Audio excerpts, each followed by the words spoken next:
Olá, estou de volta, tá bom? Com a nossa próxima aula sobre discrição, a descrição da mulher, ok? Tem pessoas que acham que ser discreta não é falar palavrão. Não é isso. Ser discreta não é falar palavrão. Ser discreta envolve fala, envolve olhar, envolve roupa, envolve comportamento, envolve muitas coisas. Para nós falarmos sobre esse tema descrição, eu vou usar o texto bíblico que está em Provérbios, no capítulo 11, versículo 22, que diz assim: Como uma joia de ouro no focinho de um porco, assim é uma mulher bela que não tem descrição. Olha, não é descrição, né? Porque descrever fala descrever, é descrição. É você ser discreta em sua trajetória, na sua rotina, nas suas palavras. O que significa a palavra discrição? Significa que não chama atenção, que é delicada, que é humilde. Esse é o significado da palavra discrição. Olha, tenha um bom comportamento em lugares diferentes do seu convívio.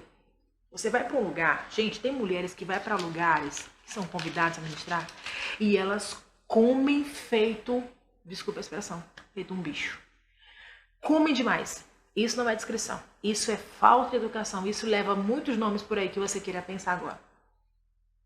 A descrição me faz eu sentar numa mesa e comer pouco. Aí você fala, mas eu tava com fome. Prefiro ficar com fome do que você depois ser mal falado como uma mal educada e até as pessoas te compararem ao animal que eu acabei de ler aqui, em Provérbios 11, 22. Tenha discrição na sua forma de comer. Outra coisa também muito importante sobre isso é ser educada quando lhe revidarem. Você propôs algo, falou algo e vem alguém e revida com o seu questionamento. O que você faz? Tudo bem, eu respeito sua opinião. Simples assim. Você não precisa alterar a voz. Tem mulheres que falam gritando. Elas gritam tanto para provar que elas estão certas. Você não precisa disso. Como uma joia de ouro no focinho. Gente, a descrição, ela é comparada a um colar de ouro no pescoço. Por que no pescoço? Eu acho bem interessante essa questão aqui de Provérbios, quando ele fala no pescoço. Por que no pescoço? O pescoço é algo que quando você olha para alguém, se ele tiver com colar, é a primeira coisa que você vê, é o primeiro lugar onde você olha, é o pescoço. Então, uma mulher sem discrição é a primeira coisa que as pessoas vão ver em você, é a sua indiscrição. Em lugares onde tem comida, dê a preferência a não repetir. Nunca peça palito na sobremesa. Mas você, o que tem a ver isso com o curso? Gente, tem tudo a ver. O curso da palavra, a Mulheres com a Palavra, não envolve somente a pregação, envolve toda a pregação. E a pregação sua não é só quando você está no altar, quando você está de posse do microfone. A sua vida começa em cada lugar onde você trilha, em cada lugar que você anda, com quem você fala, na sua casa. Ali também é o seu altar. O povo diz que o altar da mulher também é no fogão. É muito importante quando você cuida de uma forma em que a sua comida seja boa também. Trabalhe a área da comida na sua vida, você vai descobrir que você tem até talento para cozinhar. Nunca reclame da comida. Agradeça e abençoe quem fez e quem lhe serviu. Isso aqui se chama discrição e educação. Elas andam juntas, tá bom? Se você vai para uma igreja e lá tem almoço, as pessoas te servem, agradeça. Agradeça a pessoa que te serviu e abençoe quem fez a comida. Seja pontual nos horários. Discrição, pelo amor de Deus, seja pontual nos horários. A mulher, ela é conhecida por chegar sempre atrasada nos lugares. Isso deve ser cortado da sua vida. Corte e seja uma mulher pontual. Gentileza e educação deve ser a sua roupa. A mulher deve ser vestida e deve andar vestida de educação e gentileza. Esta é o lado feminino, é a feminilidade que a mulher precisa zelar. A gentileza e a educação. Trate todos com respeito e evite gracejos desnecessários. Evite estar rindo todo o tempo. Evite palavras desnecessárias, como eu falei em aulas passadas. Se ninguém te perguntou, não responda. Se ninguém pediu tua opinião, não dê para ninguém. Espere ser solicitada, espere ser procurada, esperem te perguntar para você dar a sua opinião ou você dar uma resposta.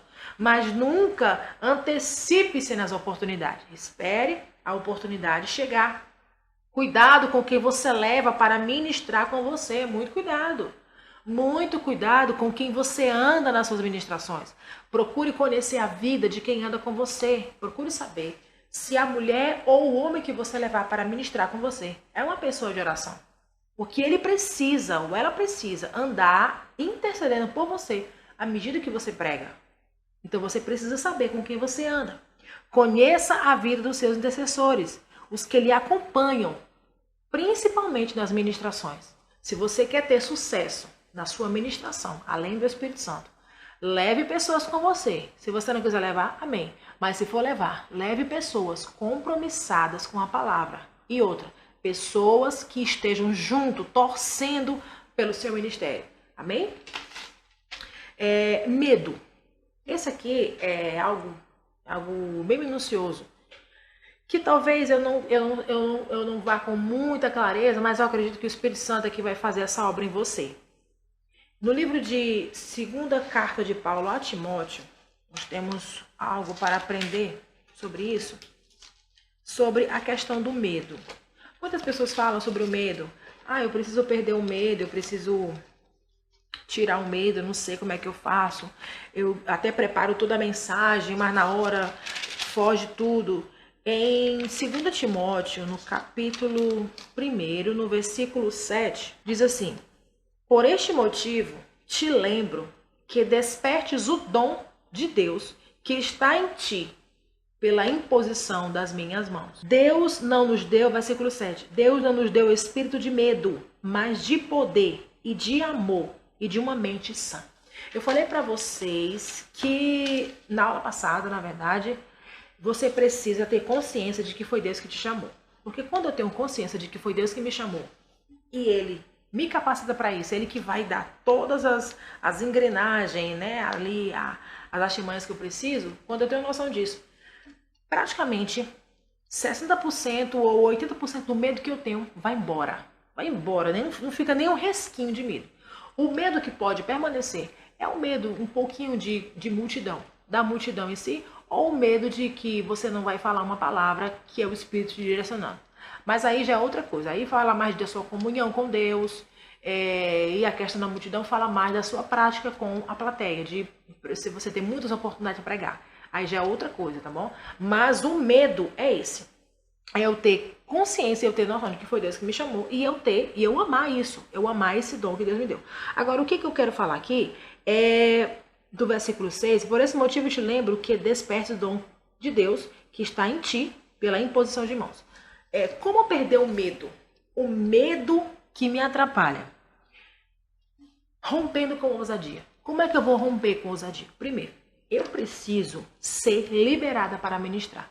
Como é que eu vou ser uma ministra de libertação, uma ministra de cura, uma ministra da palavra, se antes eu não tenha sido liberada por alguém superior espiritualmente a mim? Eu preciso ser liberada. Paulo diz aqui, por este motivo eu te lembro que despertes o dom que há em ti, que está em você por imposição de mãos. Ou seja, você que é ministra precisa de alguém que impõe as mãos em você, te liberando para o seu ministério, liberando você para o chamado. Porque quando alguém te libera para o ministério, te libera para você fluir na sua vocação, tudo que te prende, tudo, algemas, prisões, palavras negativas, palavras do passado, acusações, medo, frustração, timidez, vergonha, tudo isso cai por terra como que algemas que são quebradas quando caem no chão. Tudo são rompidos. Então, se eu tenho consciência de que eu fui chamada, eu amo o meu chamado, eu amo pregar a palavra de Deus e eu fui liberada, então não vai ter medo. Então, se ainda tem medo, se ainda há dúvida, é porque você não foi liberada para ministrar. Então, se eu não fui liberada, o que eu tenho que fazer? O que eu preciso fazer? Como eu devo fazer? Procure a sua liderança pastoral. E se eles verem que você tem aptidão para o ministério da palavra, Você pede, pastor, eu preciso que o Senhor me libere espiritualmente para eu ministrar a palavra com toda a ousadia do Espírito Santo e com poder, porque eu preciso fluir naquilo que eu conheço, naquilo que eu amo, que é pregar a palavra de Deus. Procure a sua liderança e eu creio que eles vão liberar você para fluir no seu ministério, na sua vocação. O versículo 7 fala assim: Deus não nos deu espírito de medo, mas de poder e de amor e de uma mente sã. Olha só, Ele te deu espírito de poder e de amor. E tem uma outra versão que fala inteligência, que é uma mente sã. A minha versão fala mente sã, mas uma outra versão aqui, que é a versão de Nelson, que eu costumo estudar nela, fala inteligência.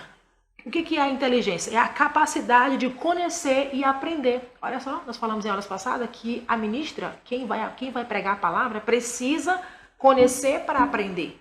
Você precisa sentar, você precisa estudar, pesquisar, conhecer para você aprender. Como que você vai ensinar algo que você nunca aprendeu? É complicado. No versículo 6 eu falei a questão da importância de ser ministrada para liberar. Em 1 Coríntios, primeira carta de Paulo aos Coríntios, no capítulo 4, no versículo 14, fala assim: não negligencies o dom que há em ti, o qual te foi dado por profecia, com a imposição das mãos do presbitério. Gente, tem muitas pessoas que eles são chamados para pregar, eles já até pregam, mas eles não valorizam o dom. Eles tratam de qualquer jeito, eles não fazem questão. As pessoas convidam para ministrar e dizem assim: não quero, não estou preparada não, deixa para depois. Eu não me sinto apta a pregar. A pessoa, ela está negligenciando o dom que há nela. Isso aí já é um outro patamar de um desleixo espiritual, de uma falta de amor pelo dom que Deus deu, que o próprio Deus deu para a pessoa. Se a pessoa não quer, se a pessoa não faz questão, eu lhe sinto muito em dizer, mas tem milhões que estão de joelhos dobrados e estão dizendo: Senhor, me dá uma oportunidade, porque eu amo fluir naquilo que o Senhor me chamou. Se um não quer, tem 10 que querem, mas nunca vamos ser os insubstituíveis. Tem pessoas que se acham o insubstituível, não é. Sempre vai ter o melhor do que nós. Nós temos o exemplo de Esther e Vasti, que mais na frente, em aulas mais futuras, nós vamos ver as mulheres da Bíblia, que nós vamos pegar uma lição de cada uma delas, a qual Vasti se achava que ela era tal, mas tinha Esther, que era muito melhor do que ela. Então, quando você não valoriza o dom que o Senhor te deu, vai ter um que vai ficar no teu lugar para a gente poder amar, dar valor àquilo que o Senhor nos entregou. A oferta dada a quem prega, esse aqui é um outro ponto que eu quero falar sobre a questão da oferta, que é muito importante isto. A oferta, aqui já é um outro ponto, tá bom? 1 Timóteo 5,17 fala assim: aos anciãos que governam bem, sejam dignos, ou ao ministro que prega a palavra, sejam dignos com dupla honra, principalmente os que trabalham na palavra e na doutrina. Então o que eu entendo aqui? Porque diz a Escritura: não amordaçarás o boi quando ele pisar o milho, e o trabalhador é digno da sua remuneração. Sabe, uma vez eu convidei alguém para ministrar na igreja em que eu pastoreava com meu esposo e eu fui dar uma oferta para alguém e a pessoa disse que não aceitava a oferta porque ela tinha feito um voto com Deus de nunca receber aquela oferta. Gente, isto é uma ignorância tão grande e uma falta de conhecimento que a pessoa não sabe o voto insensato e tolo que ela fez. Porque o que é a oferta do ministro? O que é alguém que recebe a oferta do pastor, do pregador? Gente, a oferta nada mais é. Não é a sua oferta, não é a oferta que você recebe. Você terminou de ministrar, chegou alguém e te dá uma oferta. Você precisa receber aquela oferta. Aquela oferta, ela é um reconhecimento de Deus, de aprovação pelo ministério que Ele te deu. Não é só dinheiro, não é questão de dinheiro. É que aquele dinheiro é uma aprovação, é um reconhecimento da igreja que você ministrou. Eles estão querendo dizer: nós recebemos a palavra que vem da sua boca. Quando a oferta chega até as suas mãos, ela quer dizer isso. Quando a oferta chega até as suas mãos, é Deus te aprovando no ministério. Então, quando você diz assim: não, eu não quero não. Eu fiz um voto desde não receber a oferta. Isso é tolice, isso é loucura, isso é coisa de gente que não tem noção do que está falando. Faz um voto completamente tolo, igual aquele homem na Bíblia. Jefté que fez um voto completamente sem noção. É pessoas que fazem voto de completamente sem noção. Tomam decisões achando que isso é humildade. Isso não é humildade, isso é insensatez, é tolice. É burrice fazer um voto desse. Não existe isso. A oferta dada a quem prega é um reconhecimento da igreja pela palavra de Deus ministrada. Você ministrou ali aos corações, os corações foram receptivos, recebeu aquela palavra. Então, como é que eles fazem? Eles te honram. Não é pagamento. A Bíblia diz que o governante, aquele que ministra a palavra, ele precisa ser duplamente recompensado. Ok? Quem ministra a palavra precisa ser reconhecido. Tem umas pessoas que falam assim, tem até mulheres, homens que falam isso. Ah, eu não quero reconhecimento dos homens. Então tu vai pregar para quem? Para os anjos? Não, minha filha, você está pregando para as pessoas. Quem vai te reconhecer é a própria igreja. Quando ela faz isso? Quando ela libera a oferta na sua vida. Quando ela diz, está aqui, esse valor bem aqui, financeiro para você. É uma oferta de gratidão. Às vezes nem sabe pronunciar. É só uma oferta para você. É a gasolina do teu carro, é a gasolina da sua moto, é do Uber. Aquele dinheiro não é só dinheiro. Aquilo ali é uma ação espiritual que vai mover o espiritual, que vai te fazer prosperar no seu chamado. É Deus te honrando através de outros. No livro de Gálatas, eu vou ler aqui na versão linguagem de hoje, que é uma versão também que ela traz um pouco de esclarecimento. Ela não é a mais indicada, tá bom? Mas ela vai trazer um pouco de esclarecimento para essa questão. No livro de Gálatas, no capítulo 6, no versículo 6 também diz assim: a pessoa que está aprendendo o evangelho de Cristo deve repartir todas as coisas boas com quem estiver ensinando. Olha só. A pessoa que está ensinando a palavra e a pessoa que está ouvindo, deve repartir o que ela tem com quem está lhe ensinando. Então é muito de Deus quando alguém te diz aqui, R$30 para você, não é muito não, mas é de todo o meu coração. Pelo amor de Deus, recebe essa oferta. Essa oferta que vai destravar o sobrenatural na sua vida, porque ali é alguém que foi abençoado e está reconhecendo Deus na sua vida. Aí a gente, por egoísmo, por burrice, ou seja lá o que for, por ignorância, por realmente não saber, porque tem muita gente que realmente não sabe. Ignora. Não, muito obrigada. Não faça isso.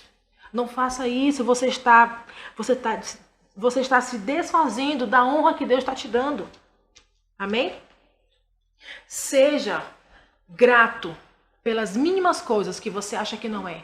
Seja grata pelos mínimos detalhes e que Deus vai manifestar de maneira que você não vai entender. Talvez você não vai entender e às vezes vai querer resistir em aceitar. Mas é Deus que está te dando. Às vezes você prega em algum lugar, a pessoa vem te dar um perfume. Receba e diga muito obrigada. E libera uma palavra que Deus te abençoe e te guarde. Alguém vai te dar R$50, R$100, faz um pix para você, manda uma oferta em depósito, vai te deixar no lugar, te dar uma carona. Tudo isso são obras de Deus na vida do ministro. Ele começou no básico. Daqui a pouco está em lugares altos, porque a nossa vida com Deus, ela é de glória em glória. Ela é de crescimento, ela é nunca de decrescer. É sempre de crescer, de avançar. É nunca retroceder, nunca retrocede. Sempre está avançando, avançando e avançando. Ok? Na próxima aula eu te vejo e nós vamos falar agora sobre as mulheres da Bíblia e as lições que ela nos ensina para a aplicação do nosso ministério em Cristo Jesus.